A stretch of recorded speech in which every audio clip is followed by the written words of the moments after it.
طلبہ کی حوصلہ افزائی کے لیے سراج الدین بھائی کی طرف سے 500 روپے کا انعام۔ جس بچے نے ابھی نعت پڑھی ہے یہ ان کے لیے مخصوص ہے، اور تمام طلبہ کے لیے ماسٹر محمد اسلم صاحب بنڈی کی طرف سے 1100 روپے کا انعام۔ جزاک اللہ خیر و احسن الجزا۔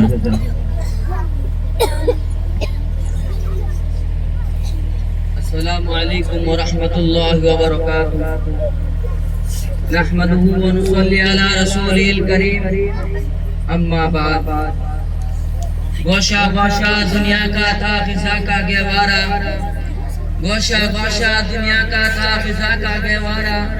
ساتھ میرے آقا کے دائی بھی باہر آئی۔ لفظ ہنسی کتنا کہ رہے ہو گل جس کو، لفظ ہنسی کتنا کہ رہے ہو گل جس کو،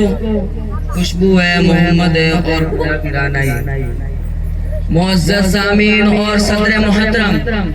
آپ کو اچھی طرح معلوم ہے کہ 6 صدی عیسوی میں عالم انسانیت سسک رہا تھا، گلشن عرضی ماتم قدا بنا ہوا تھا، فضائے کائنات پر ظلم و عدوان کی تیرہ وتار گھٹاؤ کی حکمرانی تھی، کمزوروں پر ظلم و ستم کے پار توڑے جا رہے تھے، معصوم بچیوں کو زندہ درغار کیا جا رہا تھا، مظلوم عورتوں کو جانوروں سے بھی بدتر سمجھا جا رہا تھا، غرض ہے کہ انسان وحشی درندہ بن چکا تھا اور انسانی تباہی و بربادی کی آخری نشان تک پہنچ چکی تھی کہ اچانک رحمت خدا بندی جوش میں آئی اور عرب کے تپتے ہوئے صحرا میں اس نبی امی کا ظہور ہوا جو سارے جہاں کا درد اپنے دل میں سمیٹے ہوئے تھا، جو خنجر چلے کسی پہ تڑپتے ہم امیر کا حقیقی مستار تھا۔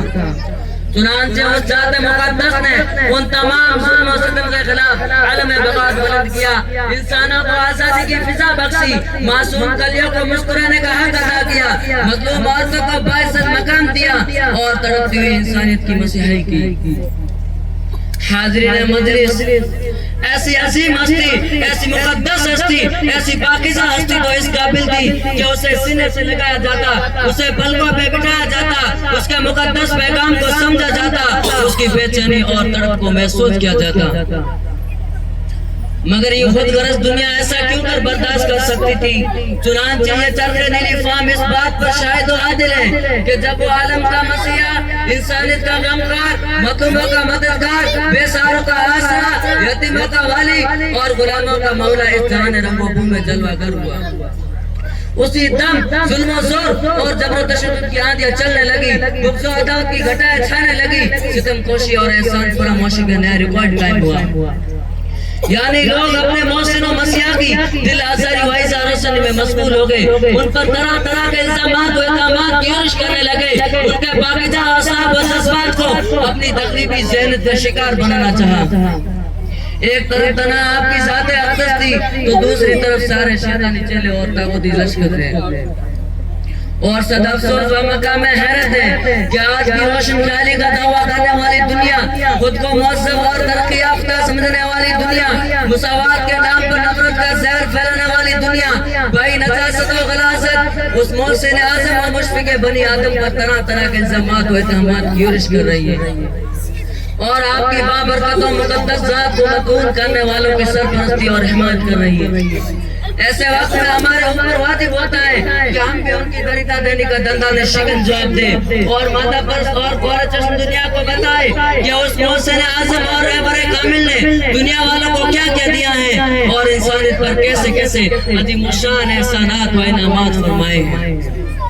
آج ان خوشتینوں اور احسان فراموشوں سے پوچھنا چاہتا ہوں کہ بتاؤ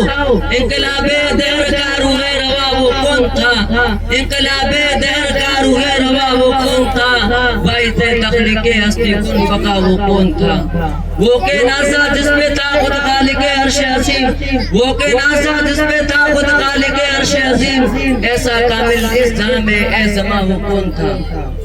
ہاں تم یہ کہہ سکتے ہو کہ تمہاری باتیں ہماری سمجھ میں نہیں آ رہی ہے کیونکہ ان کا تعلق روحانی سے ہے، تو اے نیچریت کے پجاریوں اور مادیت کے پرستاروں بتاؤ، جس نے سکان زمین کو عشق کا پرچم دیا، جس نے سکان زمین کو عشق کا پرچم دیا، نفرتوں کے دست میں پھر گلستہ وہ کون تھا؟ جس نے کلیوں کو عطا کی آب و تاب زندگی، جس نے کلیوں کو عطا کی آب و تاب زندگی، بجلیوں کی جد پہ تھا تو باغ وہ کون تھا؟ پتھروں کے زخم کھا کر بھی دعائیں جس نے دی، پتھروں کے زخم کھا کر بھی دعائیں جس نے دی، ایسا شیریں سخن شیریں زباں وہ کون تھا؟ وآخر دعوانا الحمدللہ رب العالمین۔